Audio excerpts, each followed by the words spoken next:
Hey my प्यारे प्यारे listeners, लेकर आ चुकी हूँ मैं आप लोग के लिए सोल टू डबल बॉस का न्यू एपिसोड। और जितना प्यारे कमेंट्स आप लोग करते हो और जितना मैंने लेट कर दिया उसके लिए आई एम सॉरी, और प्यारे प्यारे कमेंट्स के लिए थैंक यू। तो चलिए शुरू करते हैं। अब तक की कहानी में आप लोगों ने सुना किस तरह से आहान जो कि श्रीजल के हाथ से सुहाना को थप्पड़ मरवाते हैं और उसके बाद उसे साइड से हक करके उसे अपनी गोद में उठा करके उसे अपने रूम में ले जाते हैं और आराम से बेड पर लेटाते हुए उससे कहते हैं, ऐसे ये रूम का डेकोरेशन अभी भी काफ़ी अच्छा लग रहा है, हम यहाँ पर दोबारा एंजॉय कर सकते हैं। मैं आता हूँ वापस तुम्हारे पास, ठीक है। श्रीजल अपने सिर को धीरे से हाँ में हिला देती है। वहीं आहान जो कि उसके फोरहेड पर किस करते हैं और उसके गाल को अपने हाथों में भरते हुए उसे स्माइल देते हुए वहाँ से बाहर निकल जाते हैं। वहीं वो जैसे ही सीढ़ियों से नीचे आते हैं, इस वक्त सुहाना और सुहाना के चाचा जो कि आहान के सामने ही खड़े थे, वहीं सुहाना का भाई जो कि काफ़ी बुरी हालत में बेहोश उसी तरह से ज़मीन पर गिरा हुआ था। आहान जो अपने बॉडीगार्ड्स को देखकर कहते हैं, इनमें से कोई भी जिंदा नहीं बचना चाहिए।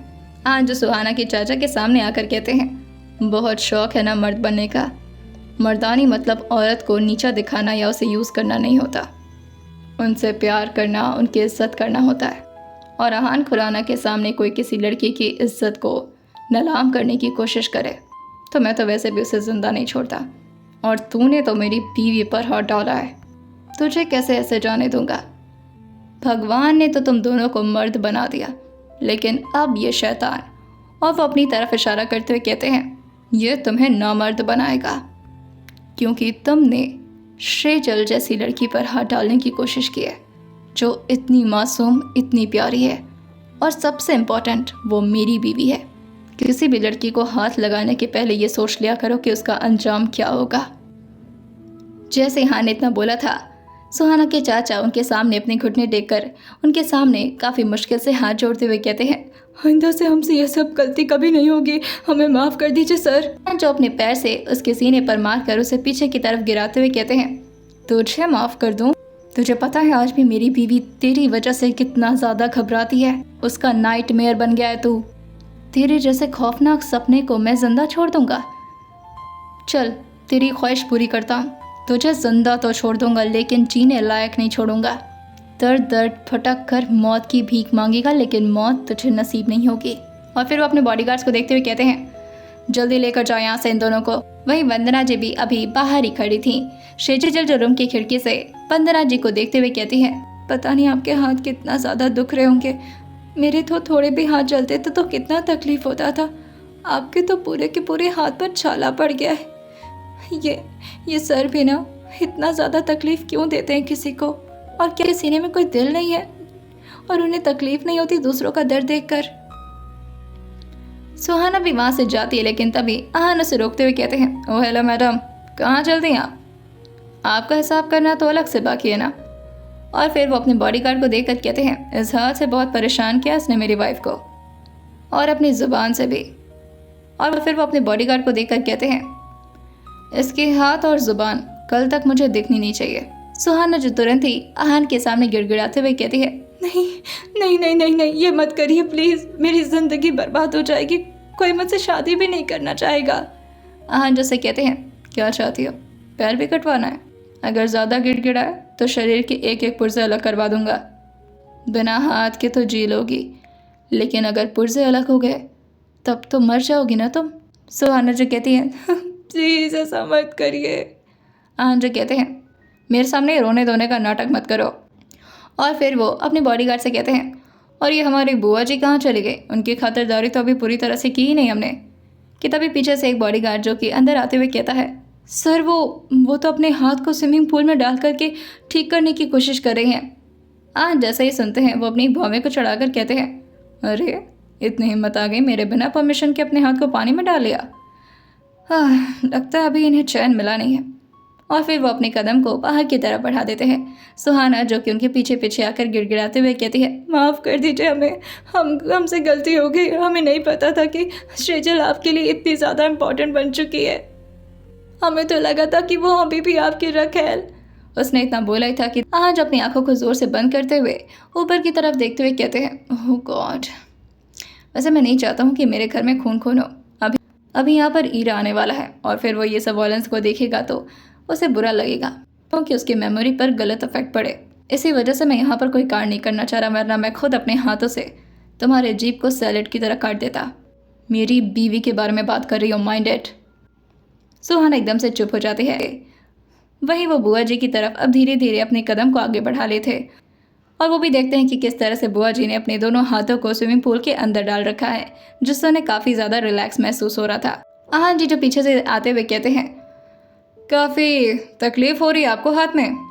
बुआ जी जैसे ही सुनती हैं वो तुरंत ही पीछे की तरफ मुड़ते हैं और जल्दी से हड़बड़ा कर खड़े होते हुए कहती हैं, ना, हम बहुत दर्द हो रहा था, मुझसे भी वो हाथ जल गया था ना कल।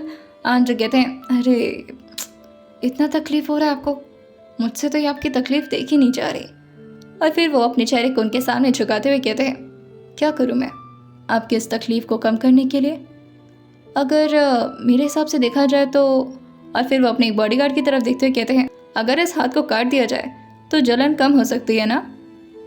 वो बॉडीगार्ड अपने सिर को हाँ मिलाते हुए कहता है, जी हाँ सर, बिल्कुल, या तो मार दिया जाए या तो हाथ काट दिया जाए, इनकी तकलीफ़ कम हो जाएगी। आंट कहते हैं, बेटर ऑप्शन है कि हाथ ही काट दिया जाए, क्योंकि मरना तो आप पसंद नहीं करेंगी ना।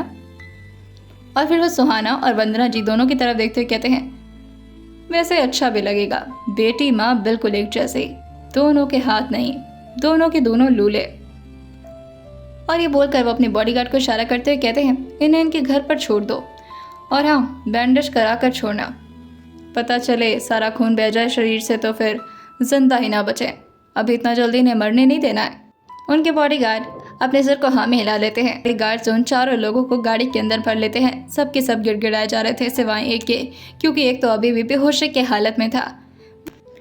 वहीं श्रेजल जो रूम के अंदर की खिड़की से अभी भी नीचे की तरफ देख रही थी, उनमें से किसी की भी बातें श्रेजल को सुनाई नहीं दे रही थी, मगर उन लोग के चेहरे का एक्सप्रेशन श्रेजल को काफ़ी ठीक तरीके से नजर आ रहा था। उसे नहीं पता था कि हाँ ने आखिर ऐसा क्या बोला है जिससे वंदना जी और सुहाना मिलकर उनके सामने गिड़गिड़ाए जा रहे हैं। मगर अब जो भी था, आहान को तो उनके आंसुओं से कोई फर्क नहीं पड़ता, क्योंकि उन्हें पता था कि ये सब सिर्फ मगरमच्छ के आंसू हैं और उन्हें तकलीफ देने में आहान को अलग लेवल का मज़ा मिल रहा था। आहान जो इस वक्त अपने सामने उन सबको जाता हुआ देखकर काफ़ी ज़्यादा सुकून महसूस कर रहे थे, वो अपनी आंखों को बंद करके गहरी सांस लेते हुए श्रेजल को सोचते हुए कहते हैं, तुम्हें जो भी हर्ट करेगा उसकी ज़िंदगी तबाह कर दूंगा मैं।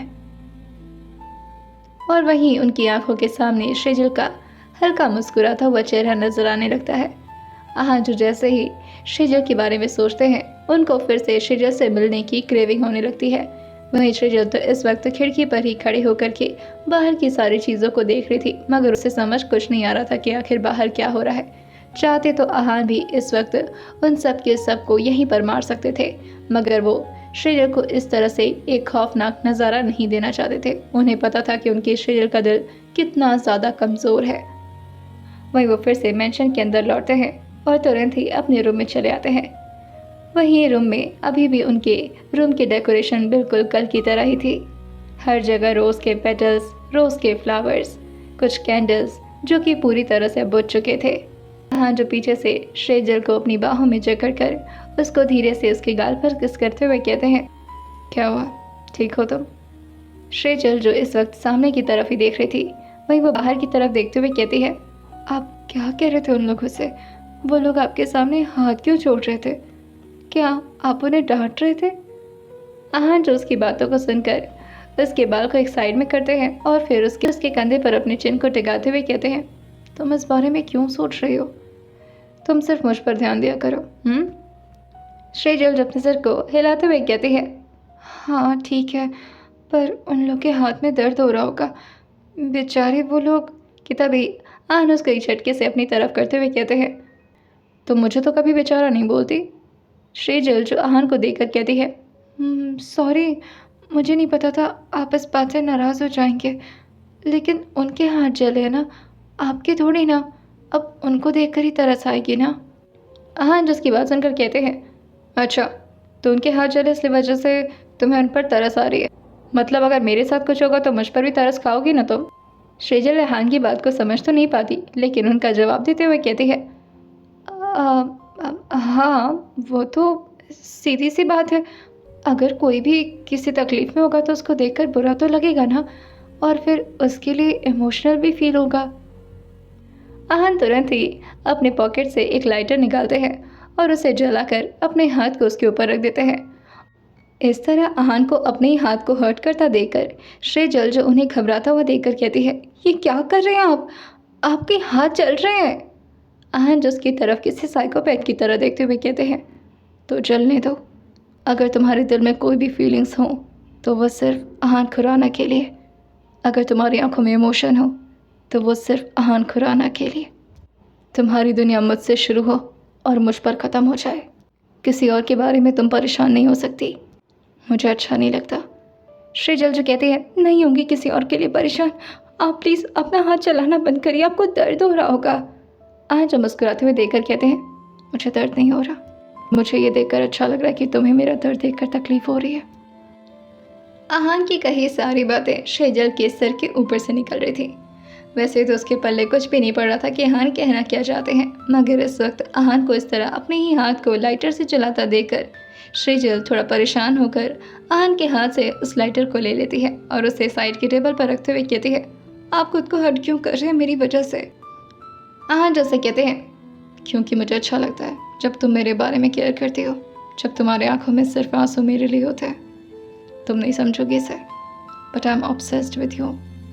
श्रीजल जो आहन की बातों को सिर्फ सुन रही थी, समझ तो उसे कुछ अभी भी नहीं आ रहा था। आहन जो आगे से कहते हैं, तो मिस वाइफ। श्रीजल उनकी बात को सुनते हुए कहती है, जी। आहन जैसे कहते हैं, काफ़ी केयर करने लगे हो तो मेरी। श्रीजल जो कहती है, हाँ वो तो करना ही पड़ेगा, आप बॉस जो है मेरे। जैसे जैसे आहन ये सुनते हैं, उनका चेहरा थोड़ा स्ट्रिक्ट हो जाता है और वो श्रीजल के होठों पर अपने थंब को धीरे धीरे रब करते हुए कहते हैं, सिर्फ बॉस हो तुम्हारा और कुछ नहीं लगता? श्रीजल जो कहती है, जी और इस वक्त श्रीजल को थोड़ा अनकंफर्टेबल महसूस हो रहा था, जो जिस तरह से आहन उसके होठों को अपने थंब से लगातार रब किए जा रहे थे। श्रीजल जो थोड़े कांपते हुए होठ से कहती है, जी।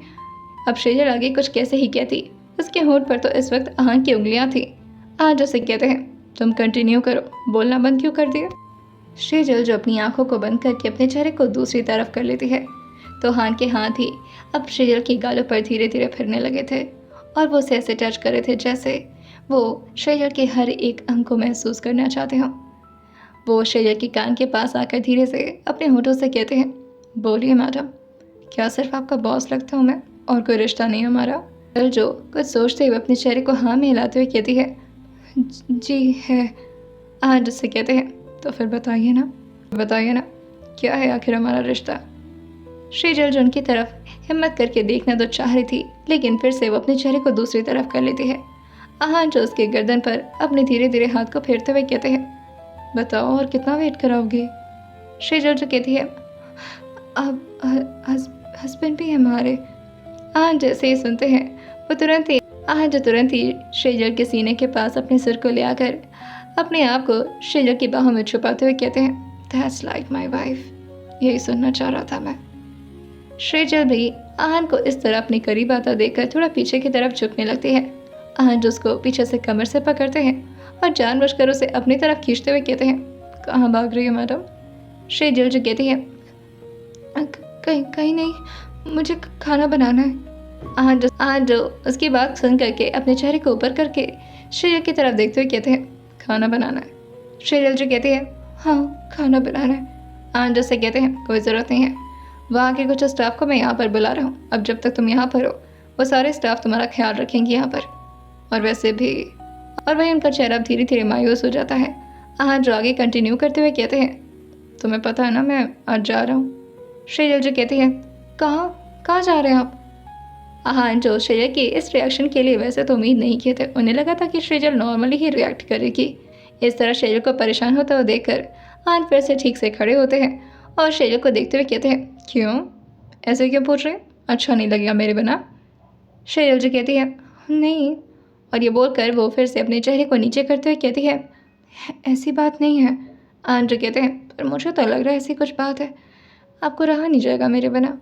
श्रीजल जो कहती है, नहीं वो अकेले मुझे। आहन जो कहते हैं, अकेले डर लगेगा? शेजल जी कहती है, हाँ मुझे अकेले सोने की आदत नहीं है, थोड़ा डर लगता है। जैसे ही अहान ये सुनते हैं वो शेजल से कहते हैं, मतलब मेरे पहले कौन सा होता था तुम्हारे साथ जब मैं नहीं था? शेजल जो कहती है, तब तब तो आसपास कोई ना कोई रहता था। मैं अक्सर नीचे सोया करती थी और बाकी लोग बेड पर रहते थे, तो डर नहीं लगता था। अहान जो कहते हैं, तुम्हारा कोई पर्सनल रूम नहीं था? शेजल जो कहती है, पर्सनल बस एक स्टोर रूम था, उसी में मैं अपना सारा सामान रखती थी। लेकिन सोते वक्त वो बुआ जी का पैर वैर दबाना रहता था, तो इस वजह से मैं उन्हीं लोग के रूम में सोया करती थी। सॉरी। आहान जो उसके गाल पर हाथ रखते हुए कहते हैं, तो यहाँ पर डर लगेगा तो किसके साथ सोगी? शेजल जो कहती है, यहाँ पर तो कोई भी नहीं है। पर ईरा तो आ रहा है ना? आहान जैसे ही जो अभी इसकी बातों को सुनकर हल्का हल्का अपने चेहरे पर मुस्कान ला ही रहे थे, लेकिन ईरा का नाम सुनते ही आहान की आंखें पूरी तरह से गुस्से से लाल हो जाती हैं और वो अचानक ही शेजल की गाल को जहाँ अभी तक सहला रहे थे उसको ज़ोर से अपने हाथों से दबाते हुए कहते हैं, ईरा के साथ सोने वाली हो तुम? शेजल जी कहती है, दोस्त है मेरा ना। आहान जो कहते हैं, अच्छा तो इतना करीबी दोस्त हो गया कि तुम अब मेरी जगह उसे दे दोगी? जानती भी हो मशीन है वो। शेजल जी कहती है, हाँ मेरा मेरा मेरा मुंह दर्द हो रहा है। आहान जो उसकी गाल को अपने हाथों से छोड़ देते हैं और फिर उसको घूर कर देखते हुए कहते हैं, खबरदार खबरदार जो उसका नाम भी ले अपने मुंह से। तो मैं तो झूठ में बुला रहा हूँ फिर उसे।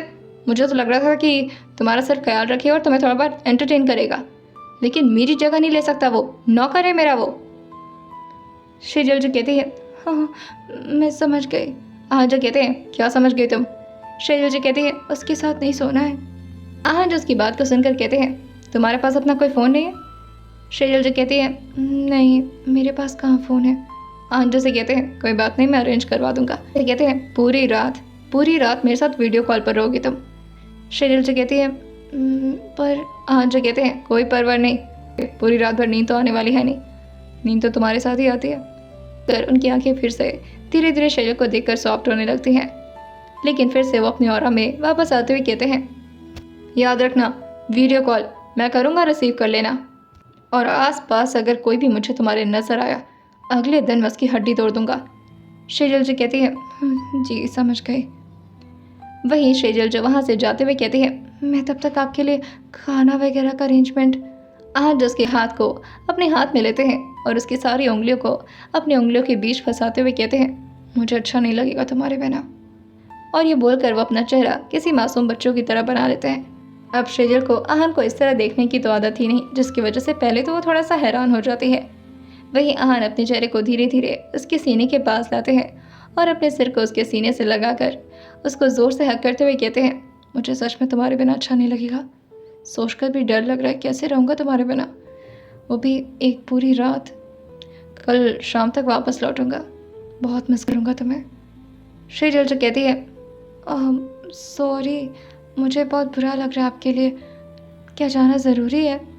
आहान जैसे कहते हैं, सिर्फ मेरे लिए बुरा लग रहा है? आहान जैसे कहते हैं, सिर्फ मेरे लिए बुरा लग रहा है? तुम्हें नहीं याद आएगी मेरी? शेजल जी कहती है, आएगी ना, बहुत याद आएगी। आहान जैसे कहते हैं, और मेरी याद में क्या करोगी? शेजल जी कहती है, आपको वीडियो कॉल करके आपसे बात करूँगी। आहान जो कहते हैं, that's like my good wife. और ये बोल करके वो उसके बालों को धीरे धीरे सहलाकर उसको ध्यान से निहारते जा रहे थे। ऐसा लग रहा था जैसे वो अपनी आंखों में शेजल के चेहरे को इस तरह भर लेना चाहते हो कि जब भी वो अपनी आंखें बंद करें सिर्फ उनके सामने शेजल का ही चेहरा हो। इतने खूबसूरत मोमेंट जहाँ पर आसपास रोज़ के पेटल्स लगे हुए पूरे माहौल को रोमांटिक बना रहे थे, वहीं आहान और शेजल इस तरह से आपस में एक दूसरे के साथ लिपटे हुए। लेकिन इस खूबसूरत मोमेंट को रन करने के लिए पीछे से कोई दरवाज़ा खटखटाता है।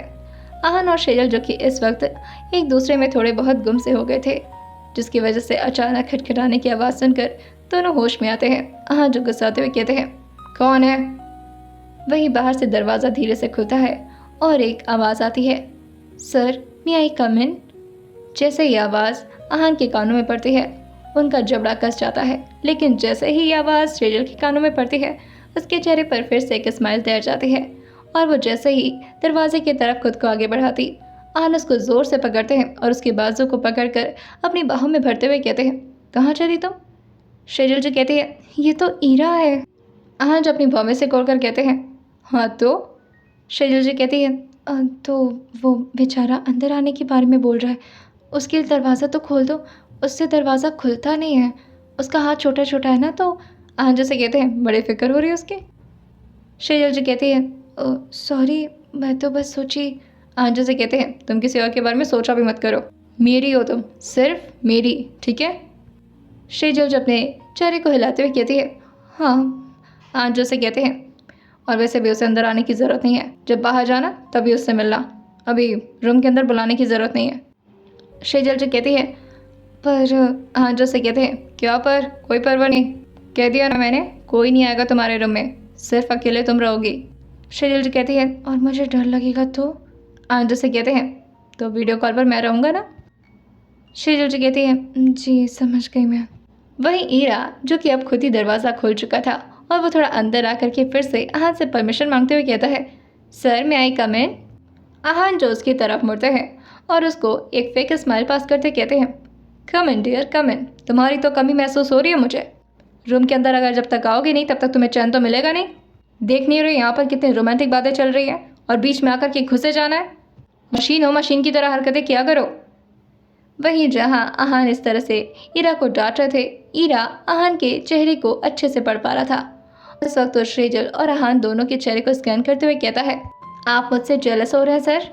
आपको क्या लगता है कि आपकी वाइफ शेजल जो कि अब मेरी हो चुकी है? आहान जैसे ही सुनते हैं वो तुरंत ही शेजल को अपने आप से दूर करते हैं और उसके सामने आकर बैठते हुए उसके सर पर जोर से मारते हुए कहते हैं, पागल तो नहीं हो गया तुम? ये तुम्हारी कैसे हो सकती है? ईरा जो कहता है, मैं तो फ्रेंड बनाने की बात कर रहा था सर, वो मेरी फ्रेंड बन चुकी हैं और वो आपकी वाइफ है सर। मेरे और आप में कोई कंपैरिजन नहीं है, आप झूठ में ही जलन महसूस कर रहे हैं। आप एक गहरी सांस लीजिए और अपनी आंखें बंद करके सोचिए कि वो आपकी वाइफ है और आपसे प्यार करती हैं। और फिर वो शेजल की तरफ देखते हुए कहता है, करते हो ना प्यार सर से? शेजल जो एक बार ईरा को देखती है और फिर आहान को और फिर धीरे से अपने सिर को हाँ में हिलाकर अपने सिर को नीचे की तरफ झुका लेती है। आहान जो शेजल को देखकर हल्का सा स्माइल करते हैं, लेकिन फिर से जैसे वो ईरा को देखते हैं उनके चेहरे पर फिर से सख्ती नजर आने लगती है और वो उसको अपनी एक उंगली दिखाकर वार्न करते हुए कहते हैं, दूर रहना उससे। जितना बोलेगी सिर्फ उसका जवाब देना है तुम्हें, अपने आप से फालतू कुछ बकवास मत करना शुरू कर देना। ईरा जो कहता है, सर आज आपकी मीटिंग है और कल भी आप काफ़ी लेट से वापस आएंगे, आपकी वाइफ का पूरा ख्याल मैं रखूँगा, आप बिल्कुल भी परेशान मत होइए। जैसे ईरा ने इतना बोला था, आहान उसके हाथों को ज़ोर से पकड़ते हैं और अपने हाथों से उसको दबाते हुए कहते हैं, मैंने कहा ना उससे दूर रहना। और क्या कहा? क्यों रहना तुम्हें उसके साथ? उसका ज़्यादा ख्याल रखने की ज़रूरत नहीं है, वो अपना ख्याल खुद रख सकती है। ईरा जो थोड़ा मुस्कुराते हुए कहता है, आपकी जेलसी मुझे पसंद आई सर, लेकिन शायद आप भूल रहे हैं मैं मशीन हूँ।